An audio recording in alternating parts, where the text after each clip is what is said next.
ஒரு ஆசிரியரை பற்றி நம்ம சொல்லணும்னா சொல்லவே வேண்டாம். நம்ம அம்மா வேணால் நமக்கு இந்த உலகத்தை காட்டியிருக்கலாம், ஆனால் அந்த உலகத்துக்கு நம்மை காட்ட முடியும் என்றால் அது ஒரு ஆசிரியரால் மட்டும்தான் முடியும். அதனால் ஆசிரியர் பணி என்பது ஒரு அறப்பணி, அதற்கே நாம் நம்மை அர்ப்பணிக்க வேண்டும்னு சொல்லுவாங்க.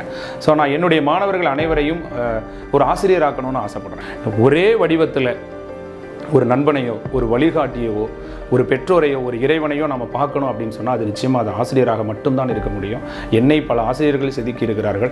நான் இன்று பல ஆசிரியர்களை உருவாக்கணும் அப்படின்னு ஆசைப்படுறேன். ஸோ அப்படிப்பட்ட இந்த ஒரு ஆசிரியர் பணி அப்படிங்கிறது ஒரு சிறப்பான பணி. என்னை விட உயர்ந்துட்டான் அப்படின்னு பொறாமப்படாத ஒரே ஒரு ஜீவன் யாராக இருக்க முடியும் அப்படின்னு சொன்னால் அது ஆசிரியராக தான் இருக்க முடியும். ஸோ அம்மாவுக்கு அடுத்த ஸ்தானத்தில் நம்ம ஆசிரியரை நினச்சி பார்க்கணும். அதான் மாதா பிதா குரு அப்படின்னு சொல்கிறாங்க. குருவை வணங்க கூசி நிற்காதே அப்படின்றாரு. உங்களுக்கான ஒரு பாதையை ஏற்படுத்தி கொடுக்கறது ஒரு நல்ல ஆசிரியர் என்பவர் நல்ல ஒரு வழிகாட்டியாக இருக்க வேண்டும்.